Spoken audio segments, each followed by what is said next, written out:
You still don't have kids? Can't even show off a grandkid? What a failure. While sitting on a park bench, taking a brief break, a woman approached and started talking to me. That condescending look in her eyes and her tone of voice. No doubt, it was her. Surprised by the sudden reunion, I was at a loss for words. But why would she bring up the topic of kids so suddenly?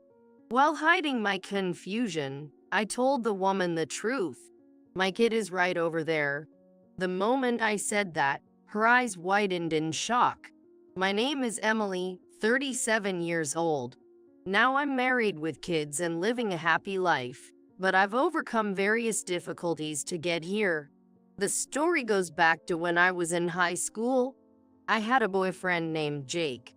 I met Jake during my freshman year of high school. As a child, I wasn't very good at talking to people.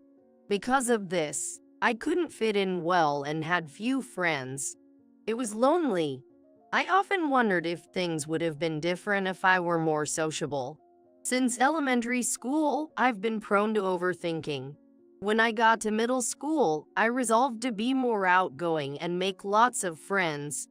I set this goal before graduating from elementary school, but ultimately, I didn't achieve it.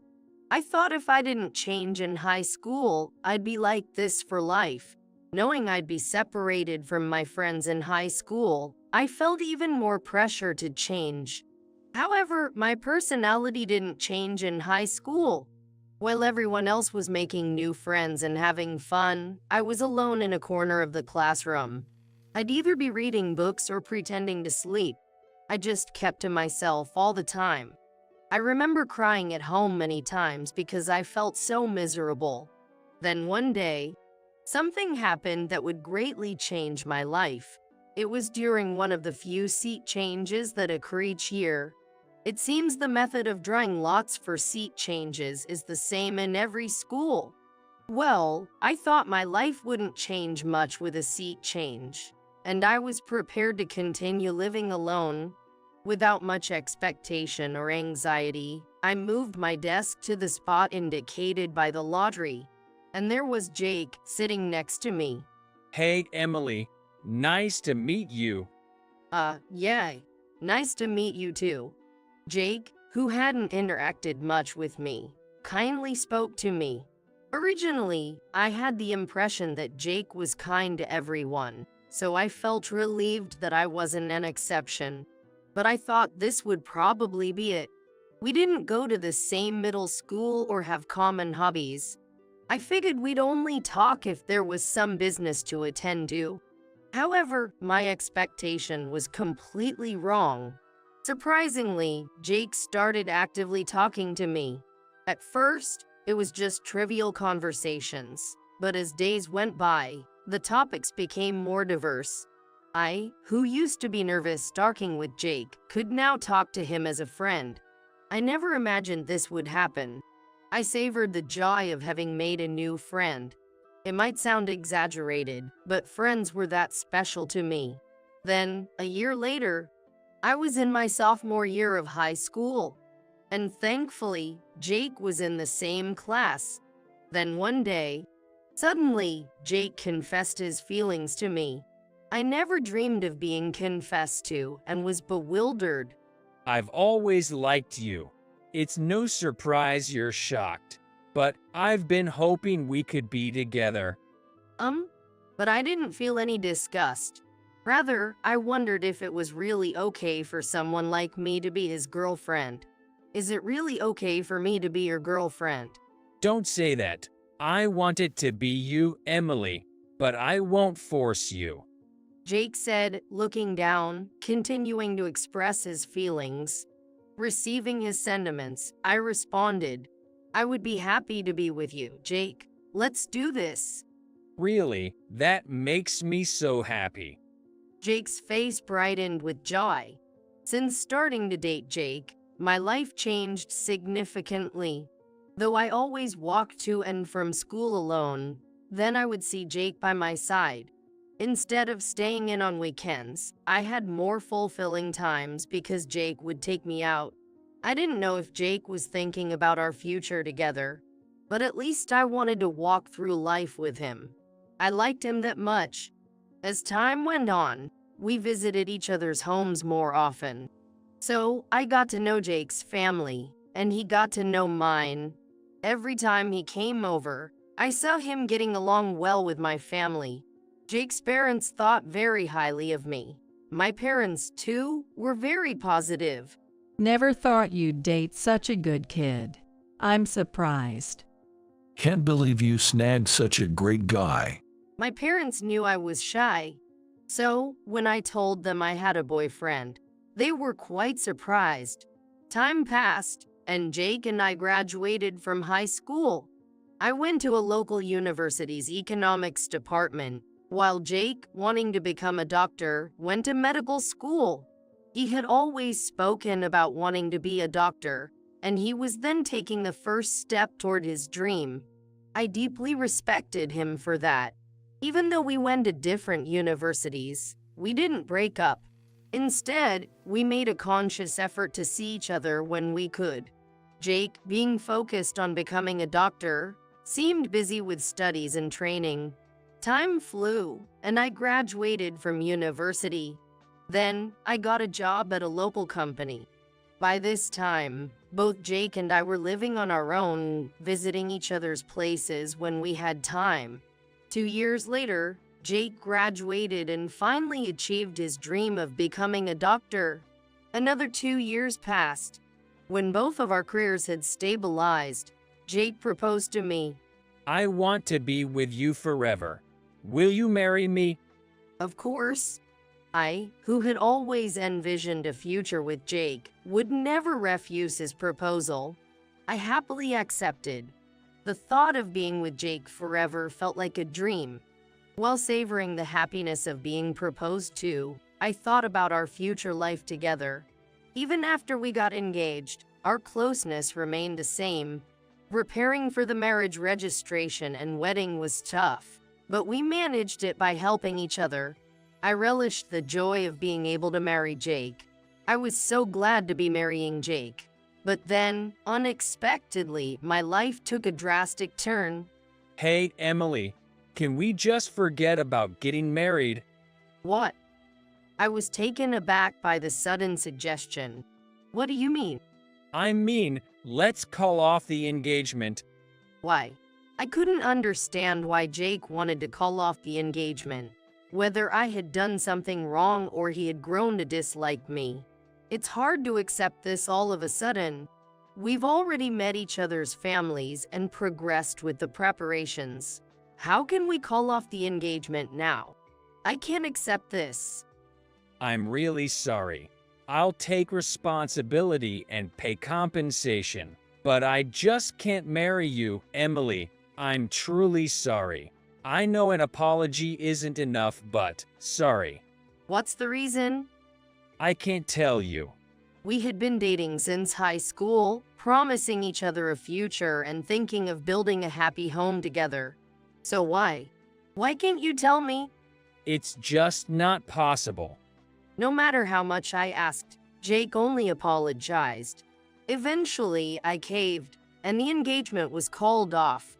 Jake had mentioned paying a settlement, but I never accepted it. I wanted to forget about him as soon as possible. After being informed of the broken engagement, I immediately told my parents.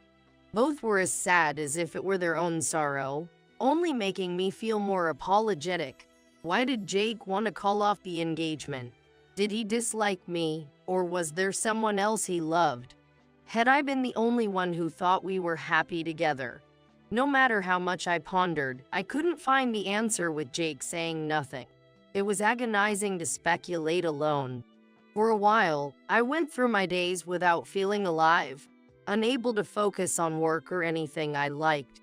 However, 6 months later, I unexpectedly learned why Jake had called off the engagement.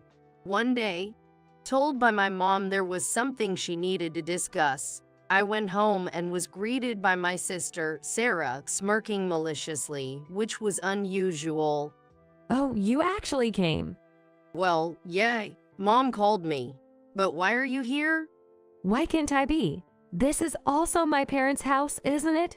I don't need to explain myself to you. Besides, I have something I want to report, so I decided to come. Something you want to report? What could she possibly want to announce that required calling me here? Noticing my concern, Sarah smirked again and pressed on. You'll be happy to hear it. Just wait and see. With that, Sarah went back to the living room. I couldn't trust what Sarah said. She claimed it would be something I'd be happy about, but it was probably a lie. A wave of anxiety overwhelmed me, and I wanted to leave right then and there. It had been a long time since our whole family gathered around the dining table. Usually, it was a joyful atmosphere, but Sarah's presence made the air much heavier. Yet, Sarah seemed unfazed, continuing to talk about whatever she pleased. Despite living together for years, I still couldn't understand what was going through Sarah's mind. It was unsettling. Right. I'll just say it. During the meal, Sarah started talking in a cheerful tone. The moment she spoke, I felt suffocated. I tried to calm myself and listen to her. I'm getting married. Married? Yeah, to Jake. What? I couldn't believe my ears. That couldn't be true. Wait, Jake. Yeah, Jake. Did Jake, my ex-fiancé? Yes, your ex-fiancé, Jake. Sarah answered without any hint of guilt. Glancing at my parents, I could tell they were speechless. However, Sarah, without changing her expression, cheerfully continued discussing the marriage registration and wedding plans. I'm seriously so happy marrying Jake. It feels like finally, because of someone, things couldn't move forward. Someone. Oh, you're asking, it's you. Convincing Jake was really tough. You deliberately stole her fiancé. Stop saying stole. Ultimately, Jake chose me. I didn't do anything wrong, right? If anyone, it's Emily who got dumped by Jake, I think. Sarah was unapologetic, and our parents were furious. I couldn't grasp the situation and kept repeating the same words. How could you do this? Marriage is supposed to be joyful, but not in your case. Saying you struggled to persuade him means you had practically forced him, didn't you? Come on, don't make it sound so bad. Sure, I knew Jake and Emily were going to get married. But like I said, Jake chose me in the end. If you want to point out something bad about me, I can't think of anything. You're unbelievable. I couldn't respond. The only thing that echoed in my mind was Sarah's shrill laughter. Sarah had always disliked me from the beginning. Even before I started kindergarten, she clearly told me, "You shouldn't have been born." As I grew up, Sarah never changed her stance. If you weren't born, I could have everything to myself. All the food, the toys, everything. But that's not something I can help with. Shut up. Sarah seemed to only see me as an outlet for her stress. She would take her anger out on me to feel better. Even if she was in a good mood, seeing me would instantly sour it. I was feeling good, but seeing your face just ruins it. It's the worst. I don't know what to say to that. That's what annoys me about you. Always talking back. Sarah is the one taking offense on her own. It's not something I can fix. So, could you not snap at me too? It makes me feel bad as well. That's what I mean. Stop talking back. It's annoying. But Sarah did more than just hurl hurtful words. She regularly shifted the blame for her misdeeds onto me. She would immediately tattle to our parents, playing the victim. Although they knew I hadn't done anything and scolded Sarah many times, she never stopped making me out to be the villain. There were instances of her hiding my things or ruining my homework and important papers, forcing me to apologize to teachers multiple times. Of course, I hated Sarah. I didn't want to be in the same space as her, but I couldn't always have my way. I lived under her influence until I moved out to live on my own. However, there was a time when Sarah seemed a bit nicer. That was when I started dating Jake. When Jake first visited our home, Sarah's mood noticeably improved. Well, Emily's boyfriend? He's handsome. Well, that's Great, Emily. Your first boyfriend, right? Well, yeah. Sarah's mood didn't change after that. She just kept alternating her attention between me and Jake, bombarding us with questions. On another day, Sarah's mood instantly improved upon seeing Jake, and she loudly welcomed him. I realized Sarah liked Jake, and it made me feel sick. Hey, your boyfriend is super handsome. Why is he dating you? I don't know. By the way, is it true he wants to be a doctor? Is he smart? He's smart. He even helps me with my studies. He's always said he wanted to be a doctor. Sarah listened to me and smirked suspiciously. Wow, which university is he aiming for? I don't know. Something medical? As his girlfriend, you don't know which university he's aiming for. Aren't you a failure as a girlfriend? I knew, but I just didn't want to tell Sarah. She had no way of knowing the truth and kept provoking me. She must have wanted to say she's the right woman for Jake. Yeah. Think whatever you want. You really annoy me. Don't get cocky.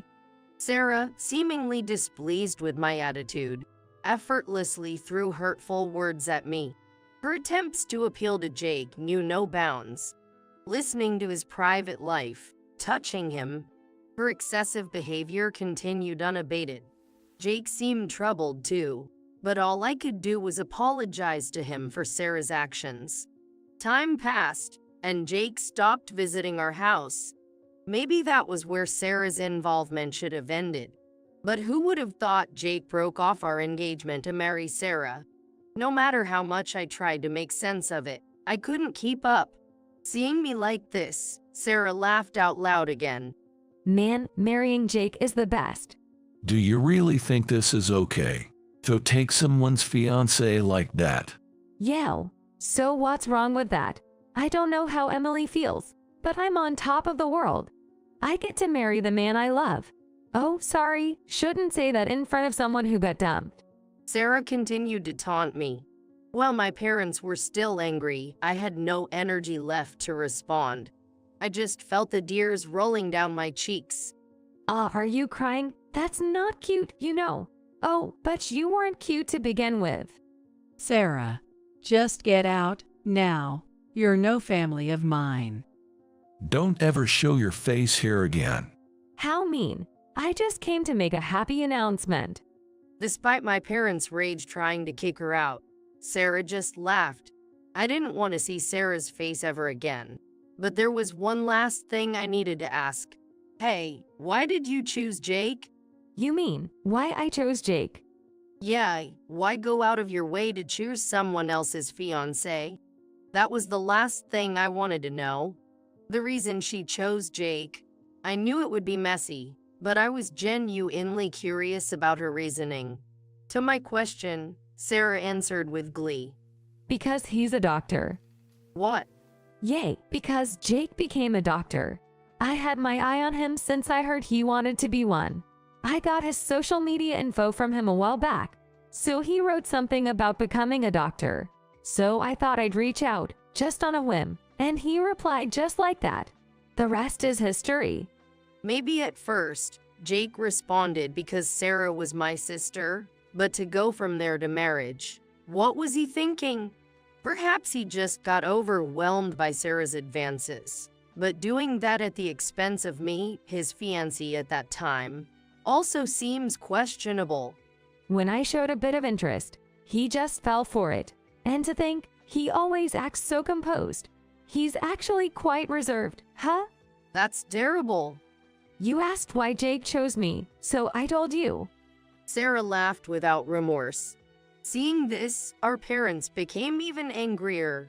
Do you even have a heart? What's that? You're so harsh. Harsh or not, you're a disgrace to be a daughter. I won't be attending your wedding. Don't you ever set foot in this house again. Dad then grabbed Sarah by the arm and forcibly dragged her outside. Hey, what are you doing? Even Sarah was taken aback by Dad's actions.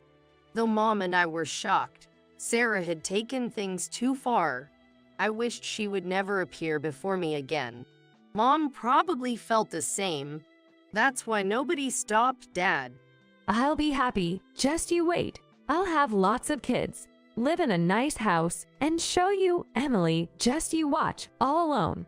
With those words, Sarah was thrown out of the house. Remembering her triumphant look towards me, my head ached. But this might finally sever ties with her. I felt somewhat relieved thinking that way. I realized it had been 10 years since that turmoil. My interaction with Sarah had ceased, and I was living a peaceful life, which made me happy. One day, I was sitting alone on a park bench, drinking coffee. In the cold season, the warm coffee was comforting. As I relaxed and let my mind wander, a woman approached me. Do you still have no kids? Can't even show off a grandkid? What a failure.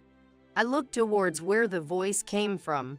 A flood of unpleasant memories rushed back.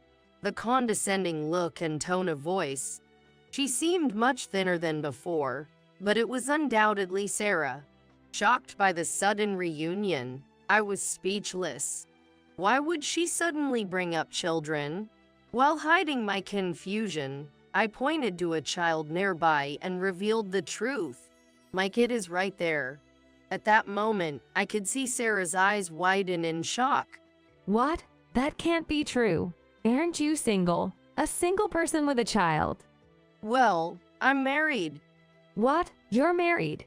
In fact, after Jake broke off our engagement, I married a colleague from my company. His name is Bob. Originally, Bob and I worked in different departments and knew each other to some extent. However, we got closer after his transfer, and it led to marriage. Shocked that I was married, Sarah stared at me in disbelief. But you had your fiancé stolen by me. That's true, but there's no rule saying I couldn't marry someone else if it didn't work out with Jake, right? I married a colleague from work. I can't believe you caught a new man. You're shy, introverted, gloomy, and creepy. How come? Sarah couldn't believe I was married.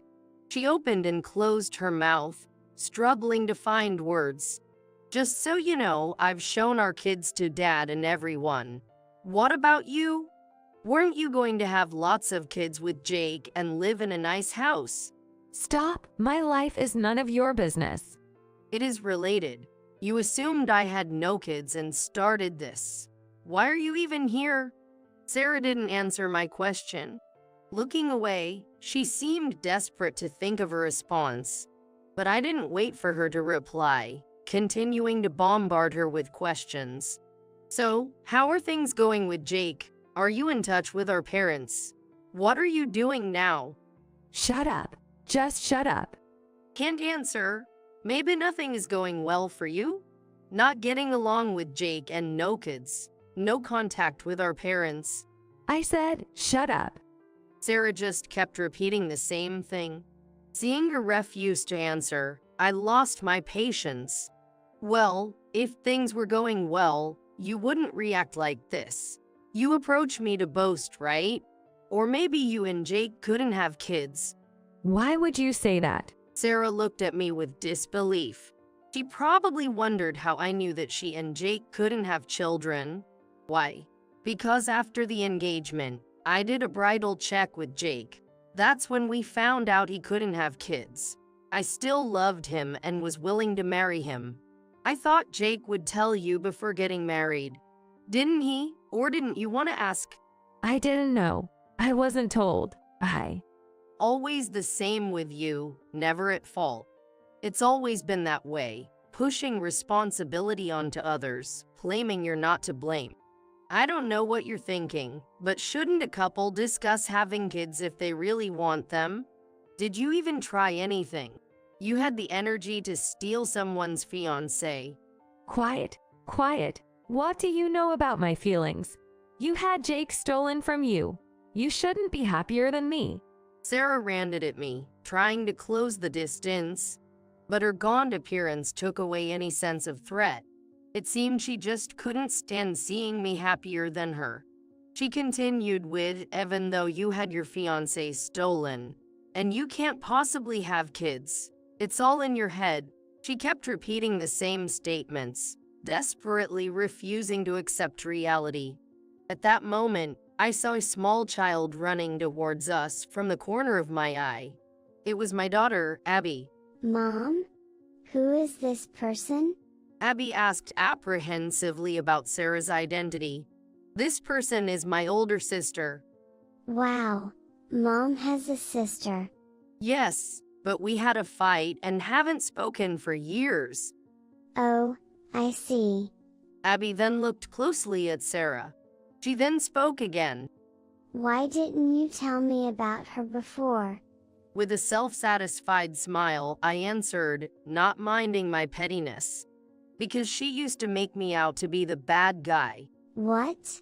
That's awful. At that, Sarah, who had been eyeing Abby enviously, suddenly spoke up. Hey, there's no need to say that in front of a child. I'm just stating the facts. I don't want her to think you're a good person. It's important to make it clear you're not. You know, stop making up weird things. Look, Abby, it's just your mom's sister. Nothing scary, right? Sarah tried to sound gentle as she approached Abby, but Abby, feeling wary, hid behind me. Hey, you!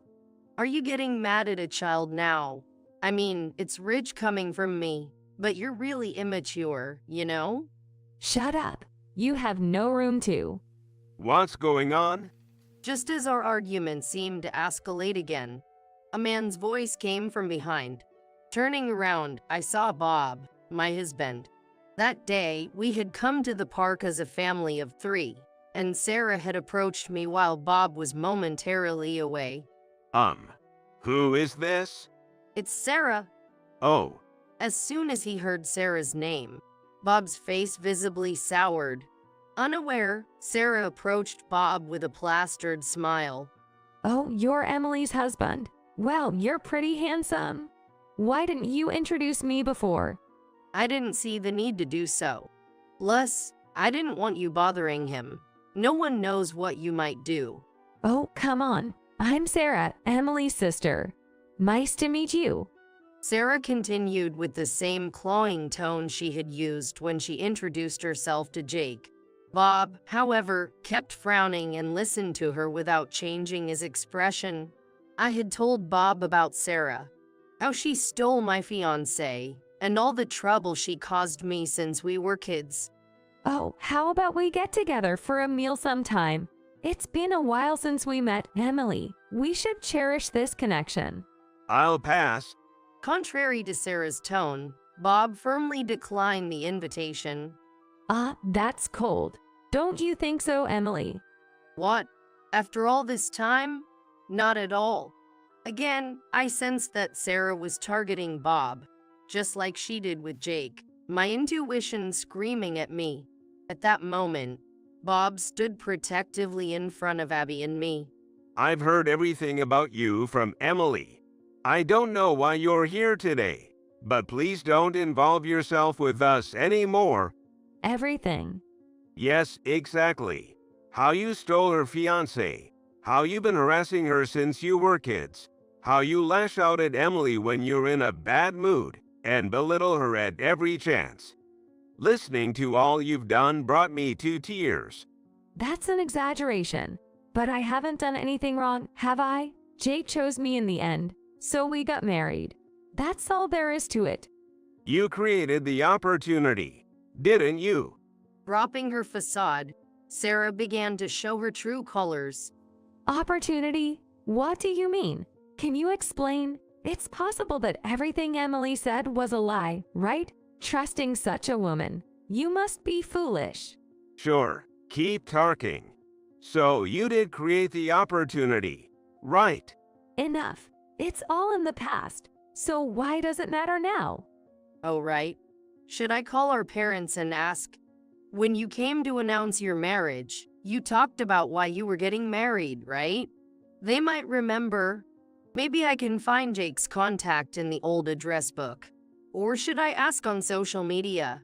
I wasn't going to let her evade the conversation. I kept pressing Sarah desperately. But it wasn't just empty talk. I could ask our parents if needed, and Jake's contact information is in the address book. There's no need to go that far. There it is again. I'm tired of you spouting nonsense. You're embarrassing, you know? From the looks of it, you and Jake are fighting or divorced, right? You don't seem happy at all. How do you know that? It's obvious. Things aren't going well with Jake, are they? Resigned to my words, Sarah started to speak quietly about what had happened. Apparently, Jake had divorced her a long time ago. The reason was a mismatch in personalities. Despite getting married, she was told that he grew tired of her constant selfishness. She hadn't even told our parents. I saw you while I was just walking around here. Thought I'd annoy you a bit to vent my frustration. Our meeting in the park was truly coincidental. Given her unpredictability, I thought it might be wise to avoid letting Abby play here from now on. I married him because he was a doctor, but he earns less than I expected. And he's not good looking, quiet. I thought about returning him to you, but your contact had changed and I couldn't reach you. Luckily, he asked for the divorce first. That's terrible. You divorced for such reasons. You ended up being dumped. How sad for you? Glancing at Bob beside me, it was clear he was put off by Sarah's behavior. A natural reaction, really. But Sarah didn't seem to care about us at all. Seemingly content after sharing her current situation, she made an offer that was hard to believe. But it's perfect timing. Hey, why don't you live with me? I'm lonely being alone. What? I couldn't believe she was still saying things like that. Her self-centered behavior made me raise my voice in disbelief. There's no way I would live with you. Besides, Don't say that. Come on, I'll behave from now on, so please. how can I believe that? Just disappear from our lives already. What? Can't you listen to your older sister? Sarah seemed to think that persisting would make her get her way. Her terrible manner of speaking made me hold my head in frustration. But then, Bob spoke up.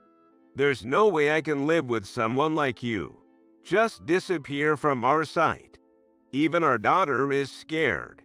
That's harsh. What's harsh? You're the terrible one here. Please, just disappear from our lives. The usually gentle Bob wasn't there. He, visibly furious, raised his voice in anger at Sarah. Playing the victim all this time, saying whatever you want. Enough already, say something, Emily. What are you talking about? Why don't you just stop being so stubborn? If you're lonely, why don't you go back to our parents' house? I absolutely hate that. If they found out how miserable my life is. Plus, it feels like losing to you. Isn't it too late for such talk? As far as I'm concerned, whatever happens to you is none of my business. Don't you see all this is your own doing? If you've realized that, then disappear quickly. Before I knew it, several people were watching our argument.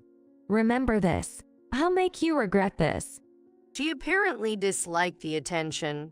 Sarah spat out her last words and awkwardly left the scene. A few days later, I was watching TV alone at home when my phone rang. The call was from a payphone. Initially, I ignored it, but the persistence made me answer with trepidation. Then, from the other end of the phone, I heard a voice I recognized. It was Sarah. Emily, help me. What? All of a sudden? I have no money, can't pay rent, and have to leave my place. I tried contacting Dad, friends, even Jake, but no one will help me. You're my last hope. Can we start over? Please, I won't be selfish anymore. Just let me stay at your place. Why would I help you? Sarah, in a completely different, frail voice, pleaded with me, but I had no obligation to heed her request. We met again in the park by fate, right? I thought you would help me. Cut it out. You assuming there's some connection to me is really bothersome. Anyway, I absolutely won't help you. I don't care about your lack of money, and no one helping you is the result of your actions. Reflect on your past deeds. But If you contact me again, I'll consider talking to the police or a lawyer. Got it? Honestly, I doubted the police or a lawyer would act on this matter. It was all bluster. However, Sarah seemed frightened by these words. She then hastily hung up. After that, there was no further action from Sarah. I still have no idea what she's up to now. Perhaps she finally realized that no one would help her. Whatever the reason, it's no longer our concern.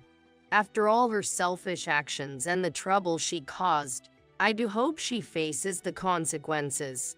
My husband and I continue to live a happy life, unchanged by the past. Initially devastated by the broken engagement, I worried about what my future would hold. Now, I'm grateful to be married to a wonderful man like Bob, building a happy family together. I hope we can continue to walk towards a bright future as a family. These thoughts cross my mind as I look at our family photo,